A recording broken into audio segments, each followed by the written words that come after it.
दोस्तों, एक एसडीएम साहब अपनी सरकारी गाड़ी से अपनी पत्नी को लेकर कहीं जा रहे थे। तभी रोड के किनारे उनको एक सब्जी का ठेला लगा हुआ दिखाई देता है, जिस ठेले को एक महिला चला रही थी। दोस्तों, जैसे ही एसडीएम साहब उस महिला को देखते हैं, तब अपनी गाड़ी रुकवाते हैं और गाड़ी से उतरते हैं और उस ठेले की तरफ जाने लगते हैं। दोस्तों, जो महिला वहां पर ठेला लगाई थी, जब वो एसडीएम साहब को अपनी तरफ आते हुए देखती है, तो वो अपने चेहरे को छुपाने लगती है। दोस्तों, तभी एसडीएम साहब उसे कहते हैं कि किरण, मैंने तुम्हारा चेहरा देख लिया है, तुमको चेहरा छुपाने की जरूरत नहीं है। उसके बाद दोस्तों, वो महिला एसडीएम साहब के सामने हाथ जोड़कर माफी मांगने लगती है और फूट फूट कर रोने लगती है। दोस्तों, आखिर वो महिला कौन थी और एसडीएम साहब के सामने वह रो क्यों रही थी और रो रोकर उनसे माफी मांग रही थी, और एसडीएम साहब और उस महिला के बीच में रिश्ता क्या था? आइए जानते हैं पूरी घटना की सच्चाई इस वीडियो के माध्यम से। लेकिन दोस्तों, वीडियो में आगे बढ़ने से पहले वही आप लोगों से छोटा सा रिक्वेस्ट है कि अगर आप लोग हमारे चैनल पर पहली बार आए हैं तो चैनल को सब्सक्राइब कर लीजिए और वीडियो को लाइक कर दीजिए, ताकि जो मेरा हौसला है वो और भी ज्यादा बढ़ता रहे और भी ज्यादा इंटरेस्टिंग कहानी ऐसे ही मैं आप लोगों को सुनाता रहूं। दोस्तों, ये सच्ची घटना उत्तर प्रदेश के मुरादाबाद के एक गांव की है, जहां पर किरण नाम की एक लड़की रहती थी। दोस्तों, किरण दिखने में बहुत ही ज्यादा खूबसूरती और उसको अपनी खूबसूरती पर बहुत ज्यादा घमंड था। किरण कभी कभी अपनी सहेलियों के साथ जब घूमती फिरती थी तो हमेशा कहती थी कि मुझसे शादी करने के लिए कोई राजकुमार ऊपर से उतर कर आएगा और मुझसे शादी करेगा। लेकिन किरण अपने कॉलेज की पढ़ाई कर रही थी और इस तरीके से दिन गुजर रहे थे। लेकिन जैसे जैसे दिन गुजर रहे थे, वैसे वैसे किरण की उम्र भी बढ़ रही थी। तो किरण के माता पिता किरण की शादी करने के लिए सोचने लगते हैं। किरण के पिताजी और उसका भाई दोनों मिलकर किरण के लिए एक लड़का ढूंढने लगते हैं और कुछ दिन बाद उनको एक लड़का भी मिल जाता है। दोस्तों, उस लड़के का नाम ऋतिक था। ऋतिक दिखने में उतना ज्यादा खूबसूरत तो नहीं था, लेकिन पढ़ा लिखा लड़का था और संस्कारी भी था। माँ बाप की इज्जत करना बहुत अच्छे से वो जानता था। दोस्तों, जैसे ही किरण के पिताजी और किरण का भाई उस लड़के से बातचीत करते हैं, तो उस लड़के का जो स्वभाव है वो बहुत ज्यादा अच्छा दिखाई देता है। उस लड़के से बातचीत करने के बाद उन लोगों को बहुत अच्छा फील होता है और वो लड़का घर परिवार की इज्जत करने वाला था, जिस वजह से वो लड़का किरण के पिताजी को पसंद आ जाता है और उस लड़के से किरण की शादी तय कर दी जाती है। दोस्तों, शादी तय करने के बाद किरण के पिताजी जब घर पर आते हैं, तभी किरण अपने पिताजी से पूछती हैं कि पापा, आपने जो लड़का मेरे लिए पसंद किया है, वो लड़का सुंदर तो है ना? वो लड़का मेरे लायक तो है ना? क्योंकि हम दोनों की जोड़ी अच्छी दिखनी चाहिए। मैं जितनी खूबसूरत हूं, उतना ही खूबसूरत मेरा दूल्हा भी होना चाहिए। तब दोस्तों, किरण के पिताजी कहते हैं कि बेटा देखो, शक्ल सूरत इतना ज्यादा मायने नहीं रखता है। जो मैंने लड़का तुम्हारे लिए देखा है, वो लड़का लाखों में एक है। लड़का अच्छे विचारों का होना चाहिए, मान सम्मान करने वाला होना चाहिए और तुम्हारी इज्जत करने वाला होना चाहिए। दोस्तों, किरण अपने पिताजी की बातों को सुनकर थोड़ा सा मायूस हो जाती है। तभी जो किरण का भाई था, वो उस लड़के का फोटो किरण को दिखाता है। जब लड़के का फोटो किरण देखती है, तो अपना चेहरा ऐसे नीचे की तरफ झुकाकर एकदम से और मायूस हो जाती है। दोस्तों, किरण सोचती है कि लड़का तो दिखने में कुछ खास नहीं लग रहा है। क्या होगा, मेरी शादी उसके साथ कैसी होगी? कैसी मेरी जिंदगी उसके साथ गुजरेगी? दोस्तों, यही सब सोचकर वो बहुत परेशान हो रही थी। तभी किरण का भाई ये कहता है कि बहन देखो, लड़का पढ़ा लिखा है और सरकारी नौकरी की तैयारी कर रहा है। कुछ महीने बाद या फिर कुछ सालों के अंदर ही वो लड़का सरकारी नौकरी करने लगेगा। तो जो तुम्हारी जिंदगी है वो बहुत खुशहाल तरीके से गुजर जाएगी और कभी भी किसी चीज की तुमको कमी महसूस नहीं होगी। लेकिन दोस्तों, किरण जो थी, वो कहीं ना कहीं उस लड़के की शक्ल और सूरत की वजह से बहुत ज्यादा परेशान थी। उस लड़के से वो शादी नहीं करना चाहती थी। लेकिन दोस्तों, गांव देहात में लड़कियों को इतना इजाजत नहीं होती है कि वो अपनी मर्जी से शादी कर सके या फिर अपने पापा के सामने अपनी बातों को रख सके कि पापा, मुझे उससे शादी नहीं करनी। दोस्तों, अपने घर वालों के अनुसार एक गांव देहात की लड़कियां शादी करती हैं। दोस्तों, किरण भी अपने पापा और अपने भाई को कुछ नहीं बोलती है और चुपचाप शादी करने के लिए राजी हो जाती है। इस तरीके से धीरे धीरे समय बीतता चला जाता है और शादी का समय भी नजदीक आ जाता है। दोस्तों, किरण अपने कमरे में बैठी हुई थी और अपना शादी का जोड़ा पहनकर तैयार हो रही थी। घर में खुशियों का माहौल था। सभी रिश्तेदार लोग आए हुए थे। कुछ समय बाद बार आदमी दरवाजे पर आ जाती है और दूल्हे का मान सम्मान के साथ स्वागत किया जाता है। बारात आने के बाद अब समय आता है जयमाला का। तभी किरण जो है वो दुल्हन की तरह जोड़े में तैयार होकर स्टेज पर पहुंच जाती है। तो दोनों के हाथ में वरमाला दिया जाता है। लेकिन जब बरवाला पहनाने की बारी आती है तभी किरण लड़के को देखकर जयमाला के स्टेज पर ही गुस्सा हो जाती है और वरमाला डालने से मना कर देती है। किरण अपने पिताजी से कहती है कि पिताजी, मैं इस लड़के से शादी नहीं करूंगी। ये लड़का फोटो में दिखने में तो थोड़ा ठीक ठाक लग रहा था, लेकिन सामने से तो ये बिल्कुल भी ठीक नहीं लग रहा है। ये लड़का बहुत ज्यादा काला है। मैं इससे शादी नहीं करूंगी, चाहे मेरी जान ही क्यों ना चली जाए। इसके साथ अगर आप लोग मेरी जबरदस्ती शादी करवाएंगे तो देख लीजिएगा, बहुत बुरा होगा। दोस्तों, ऐसा कहने के बाद किरण शादी करने से साफ साफ इनकार कर देती है। और आप इतना सुनने के बाद जो दूल्हा था और जो दूल्हे के पिताजी थे वो दोनों लोग मायूस हो जाते हैं और दूल्हा भी बहुत परेशान हो जाता है। लेकिन जो दूल्हा था वो बहुत ज्यादा समझदार था और पढ़ा लिखा लड़का था। दोस्तों, दूल्हा उसके सामने कुछ नहीं बोलता है, चुपचाप उसकी बातों को सुनता रहता है। दूल्हे के पिताजी किरण के पिताजी से कहते हैं कि आपने अपनी लड़की को हमारे लड़के के बारे में नहीं बताया था कि वो शक्ल सूरत से थोड़ा सांवला है, वो बहुत सुंदर नहीं है। दोस्तों, किरण के जो पिताजी थे वो भी बहुत ही ज्यादा लाचार थे और किरण का भाई भी बहुत लाचार था। किरण को समझाने की दोनों लोग बहुत कोशिश करते हैं, लेकिन किरण जो थी वो अपने पिताजी की बातों को नहीं मानती और दूल्हे के पिताजी किरण से भी इतना तक कह देते हैं कि बेटा देखो, घर पर बारात आई है तो शादी कर लो, बाद में जो होगा वो देखा जाएगा। लेकिन उसके बावजूद भी किरण शादी करने के लिए नहीं मानती है। तब किरण का भाई और किरण के पिताजी दोनों लोग किरण के साथ जबरदस्ती करने लगते हैं और कहते हैं कि आज तुमको शादी करने ही पड़ेगी। हम लोग की इज्जत का सवाल है दोस्तों। वो लोग कहते हैं कि शादी नहीं करोगी तो हम लोगों की बहुत बदनामी हो जाएगी।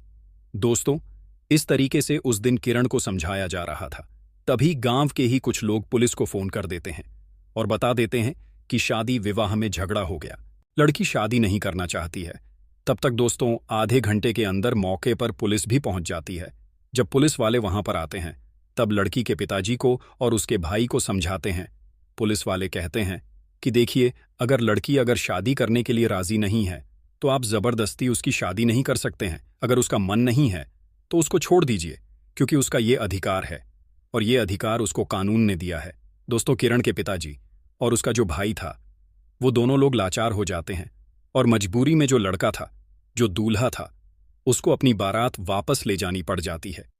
लेकिन जब लड़का अपनी बारात को वहां से लेकर गांव से बाहर निकल रहा था तभी उसी गांव का एक गरीब किसान दूल्हे के पापा से आकर कहता है कि अगर आपको ऐतराज न हो तो मैं आपसे कुछ बात करना चाहता हूं। अगर आप बुरा नहीं मानेंगे तो बताइए, मैं आपसे कुछ कहना चाहता हूं। तब दूल्हे के पिताजी कहते हैं कि आप सब कुछ बर्बाद हो गया है, अब बचा है क्या गया है।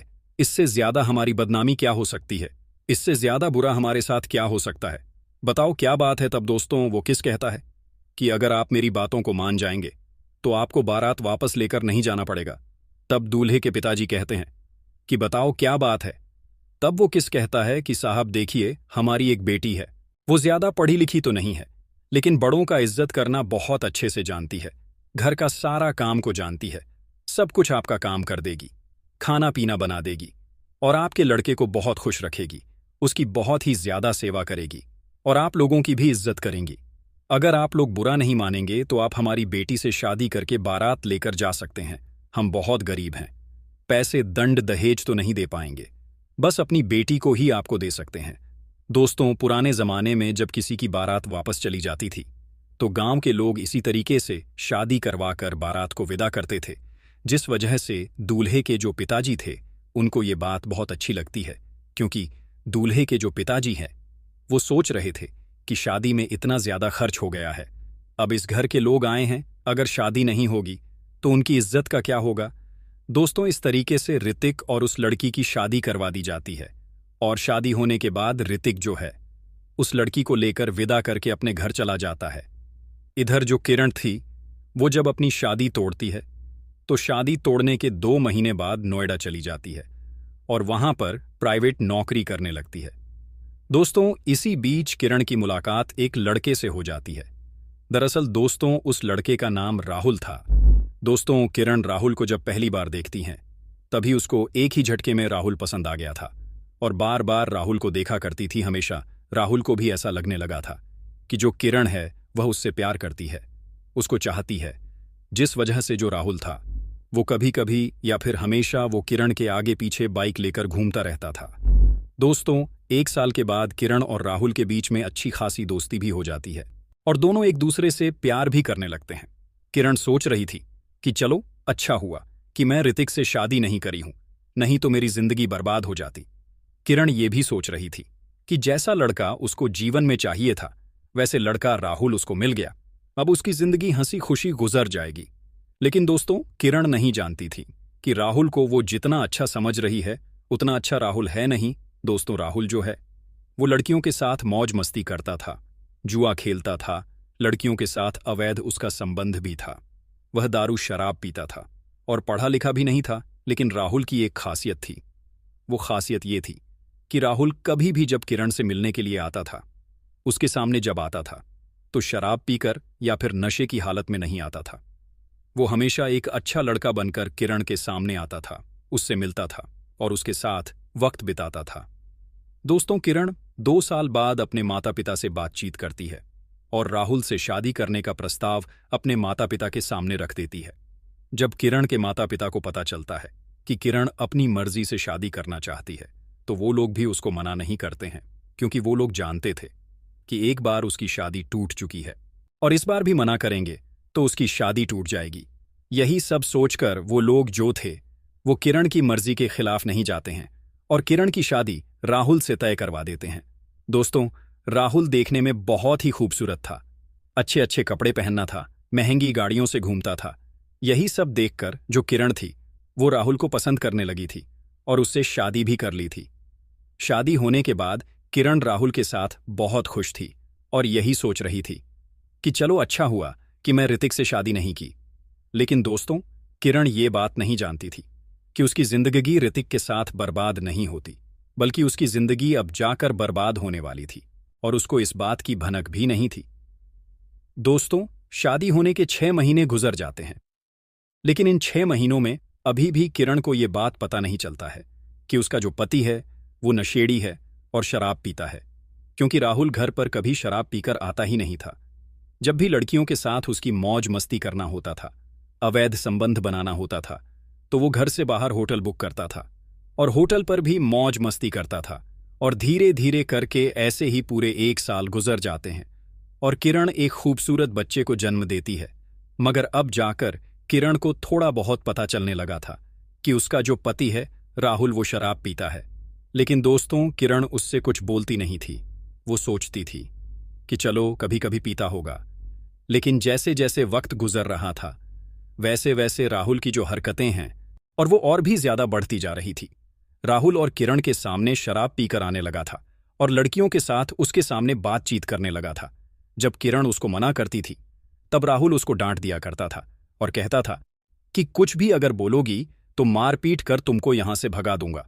अब दोस्तों, किरण को बहुत बड़ा झटका लग जाता है। जब ये बात सुनती है तो किरण सोचती है कि मैं अपनी मर्जी से शादी की हूं, लेकिन ये ऐसा लड़का निकल जाएगा, मैंने ये तो कभी सोचा भी नहीं था।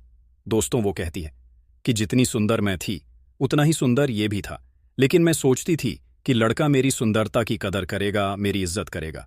लेकिन शादी के 1 साल बाद ही इसको क्या हो गया, ये पूरी तरीके से बदल गया है। दरअसल दोस्तों, समय किरण को ये बात पता चल गई थी कि जो राहुल है उसका अवैध संबंध लड़कियों के साथ चल रहा है और इसी बात को लेकर राहुल और किरण के बीच में लगातार लड़ाई झगड़े होते रहते थे। दोस्तों, इस तरीके से लड़ाई झगड़ा करते करते पूरा 1 साल गुजर जाता है और किरण एक और बच्चे को जन्म देती है। अब दोस्तों, कारण की शादी को पूरे 3 साल गुजर गए थे, लेकिन दोस्तों, किरण की हालत और भी ज्यादा खराब हो चुकी थी, क्योंकि किरण एकदम से मजबूर हो चुकी थी और किरण राहुल को छोड़कर जा भी नहीं सकती थी और अपनी मजबूरी अपने माता पिता से बात भी नहीं सकती थी, क्योंकि दोस्तों, किरण अपनी मर्जी से शादी करके आई थी। इसीलिए जो भी उसके साथ हो रहा था, जो भी उसके ऊपर बीत रही थी, वो अपने घर वालों को नहीं बताना चाहती थी। दोस्तों, किरण सोच रही थी कि हमारे घर वाले भी मेरे ऊपर ताना मारेंगे अगर उनको पता चलेगा कि उसके साथ ये सब हो रहा है। तो वो सोच रही थी कि हमारे घर वाले कहेंगे कि तुम अपनी मर्जी से शादी की हो, तो तुम इस चीज को देखो, ये तुम्हारी जिम्मेदारी है। दोस्तों, इस तरीके से धीरे धीरे करके समय गुजरने लगता है। लेकिन घर में लड़ाई झगड़ा होने की वजह से राहुल और भी ज्यादा टेंशन में रहने लगा था और भी ज्यादा शराब पीने लगा था, जिस वजह से घर में और भी ज्यादा लड़ाई झगड़ा होने लगते हैं। दोस्तों, यहां तक नौबत आ जाती है कि राहुल के पास सब इतने भी पैसे नहीं थे कि वो अपने बच्चों की देखभाल कर सके, अपने बच्चों की दवाई करा सके। इस तरीके से उनकी जिंदगी बहुत ज्यादा खराब हो चुकी थी। तभी दोस्तों, जो किरण है वो अपने पति से अलग होने का फैसला करती है, क्योंकि किरण अपने बच्चों का भविष्य खराब होते हुए नहीं देखना चाहती थी। दोस्तों, अब जाहिर सी बात है कि किसी भी औरत के 2 बच्चे पैदा हो जाएंगे तो वो कहीं की नहीं रह जाएगी, वो अपने बच्चों में ही परेशान हो जाएगी। और यही हाल हुआ था किरण का। दोस्तों, किरण अपने पति से लड़ाई झगड़े के चलते अपना ससुराल छोड़ देती है और ससुराल छोड़कर नोएडा में एक रूम रेंट पर ले लेती है और अपने बच्चों के साथ वहां पर रहने लगती है। दोस्तों, किरण सोचती है कि ऐसे तो मेरी जिंदगी चलेगी नहीं, पैसा तो कमाना ही पड़ेगा, कुछ ना कुछ तो करना ही पड़ेगा। जिस वजह से जो किरण है वो जहां पर रहती थी, जिस रूम को किराए पर लेकर रहती थी, उसी रूम के नीचे रास्ता था, जगह थी, तो वहीं पर एक सब्जी का ठेला लगाकर सब्जी बेचने लगती है। दोस्तों, सब्जी बेचकर किरण को रोज 200 से 300 बच जाते थे और उन पैसों से वो अपना और अपने बच्चों का पालन पोषण आराम से कर लेती थी और इस पैसों में से कुछ पैसा वो बचाकर अपने बैंक में भी जमा कर लेती थी। दोस्तों, अभी 3 महीने हुए थे किरण को वहां पर ठेला लगाकर सब्जी बेचते हुए। तभी अचानक किरण को पता चलता है कि जिस लड़के से पहली बार उसकी शादी हुई थी, जिस लड़के से वो शादी नहीं की थी, लड़की शादी करने से मना कर दिया था, वो लड़का आज एसडीएम बन गया है। दोस्तों, अब किरण अपनी किस्मत को कोसने लगती है और सोच रही थी कि शायद उस दिन पिताजी की बातों को मान लेना चाहिए था और ऋतिक से शादी कर लेना चाहिए था। दोस्तों, मैं आपको बता दूं कि माँ बाप अपने बच्चों के लिए जो सोचते हैं वो अच्छा ही सोचते हैं। माँ बाप कभी भी अपने बच्चों के लिए गलत भावना नहीं रखते हैं और गलत नहीं सोचते हैं। लेकिन जो लोग अपने माँ बाप की बातों को नहीं मानते हैं, उनकी जिंदगी में एक न एक दिन ऐसा हादसा जरूर होता है। लेकिन दोस्तों, समय पछताने से कुछ होने वाला नहीं है। दोस्तों, धीरे धीरे करके वक्त गुजर रहा था। किरण अपने बच्चों के साथ अपने ठेले पर सब्जी बेच रही थी। तभी अचानक एक दिन जो ऋतिक था वो एसडीएम बन चुका था और अपनी पत्नी को अपनी सरकारी गाड़ी में बैठाकर कहीं लेकर जा रहा था। तभी रास्ते में ट्रैफिक लग जाता है और एसडीएम साहब अपनी गाड़ी साइड में लगा देते हैं और साइड में लगाने के बाद इधर उधर देखने लगते हैं कुछ खाने के लिए। तभी उनकी नजर जाती है किरण के ऊपर, जो ठेले पर सब्जी लगाकर बेच रही थी। दोस्तों, एसडीएम साहब उसको देखकर पहले तो सोचते हैं कि ये वही लड़की है या फिर कोई और है, लेकिन इसको कंफर्म करने के लिए उसके पास जब हो जाते हैं, तभी किरण जो है वो एसडीएम साहब को अपनी तरफ आता हुआ देखकर बहुत ज्यादा परेशान हो जाती है और अपने चेहरे को छुपाने लगती है। तब जाकर एसडीएम साहब को यकीन हो जाता है कि वो लड़की कोई और नहीं है, बल्कि वो लड़की किरण ही है।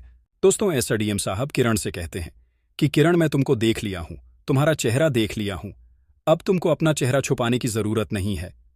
तब किरण जो है वो एसडीएम साहब के सामने हाथ जोड़कर माफी मांगने लगती है और कहती है कि देखो, उस दिन मैंने तुम्हारे साथ बहुत गलत किया था, मैंने तुम्हारी बहुत बेइज्जती की, मुझे ऐसा नहीं करना चाहिए था, मुझे माफ कर दो, उस दिन तो मुझे समझ में नहीं आया। तब एसडीएम साहब कहते हैं कि कोई बात नहीं, सबकी अपनी अपनी जिंदगी है, सबका अपना अपना अधिकार है। तब एसडीएम साहब किरण से पूछते हैं कि तुम यहां पर सब्जी क्यों बेच रही हो?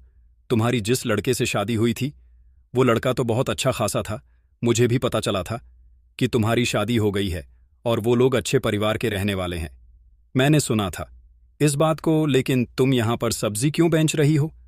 तब दोस्तों को जो किरण है वो अपनी पूरी कहानी एसडीएम साहब को बैठकर सुनाती है और बताती है और कहती है कि मेरा पति शादी के बाद तो ठीक था, लेकिन 2 सालों बाद बहुत शराब पीने लगा, लड़कियों के साथ उसके अवैध संबंध बनने लगे। मुझे 2 साल बाद इन सब चीजों के बारे में पता चला। मैं सोच रही थी कि चलो सुधर जाएगा, लेकिन वो सुधारने का नाम नहीं ले रहा था। जिस वजह से मजबूरी में मुझे उसका साथ छोड़ना पड़ा। और मैं अपने घर भी नहीं जा सकती हूं, क्योंकि मैं अपनी मर्जी से अपनी शादी की थी। तो मेरे घर वाले मेरे बारे में क्या सोचेंगे? वो भी लोग मेरे बारे में गलत ही सोचेंगे। इसीलिए मैं घर वालों को बिना बताए कैसे भी करके यहां पर ठेले पर सब्जी बेच रही हूं, अपनी जिंदगी गुजार रही हूं। एसडीएम साहब काफी देर तक किरण से बातचीत करते हैं और वहां से जब जाने लगते हैं तब किरण से कहते हैं कि किरण, अगर तुम्हें किसी भी चीज की जरूरत पड़ेगी तो तुम मुझे जरूर बताना, मैं तुम्हारी मदद करूंगा। मेरी पोस्टिंग यहीं नोएडा में ही है। दोस्तों, इतना कहने के बाद जो एसडीएम साहब थे वो अपनी गाड़ी में बैठ जाते हैं और अपनी गाड़ी में बैठकर वहां से जाने लगते हैं। तब एसडीएम साहब की पत्नी गाड़ी में पहले से ही बैठी हुई थी। वो पूछती है कि ये तो किरण है ना, जो हमारे गांव की लड़की है। तब एसडीएम साहब कहते हैं कि हां, ये वही किरण है जिससे हमारी शादी उस दिन तय हुई थी। तब एसडीएम साहब की पत्नी पूछते हैं कि वो यहां पर सब्जियां क्यों बेच रही है, उसकी तो शादी बहुत बड़े घर में हुई थी। तब एसडीएम साहब उसकी पूरी कहानी अपनी पत्नी को बताते हैं। उसके बाद एसडीएम साहब अपनी पत्नी को लेकर वहां से चले जाते हैं। दोस्तों, इस तरीके से ये कहानी यहीं पर खत्म हो जाती है। इस कहानी से बहुत कुछ सीखने को मिलता है। किरण को अपनी शक्ल और सूरत पर जितना घमंड था, उसका घमंड उस दिन टूट गया था जब और आज उसकी शक्ल सूरत उसके काम नहीं आ रही थी। दोस्तों, शक्ल सूरत आपको खाने के लिए नहीं देगी। अगर किसी से आपकी शादी हो रही है तो आपको यह देखना चाहिए कि जो लड़का है जिससे आपकी शादी हो रही है वो आपके साथ जीवन भर रह सकता है या नहीं रह सकता है, किसी भी परिस्थिति में आपको प्यार कर सकता है या नहीं कर सकता है। वो लड़का चाहे आपको अमीरों की तरह 4 व्हीलर गाड़ी में घुमा सकता है या नहीं घूम सकता है, लेकिन वो लड़का आपकी इज्जत करने वाला होना चाहिए। दोस्तों, इससे बढ़कर जिंदगी में कुछ नहीं हो सकता है, क्योंकि जो लड़का अपनी पत्नी की, अपनी बीवी की इज्जत करना जानता होगा ना, वो अपनी पत्नी के साथ या फिर किसी भी लड़की के साथ कभी भी गलत व्यवहार नहीं कर सकता है।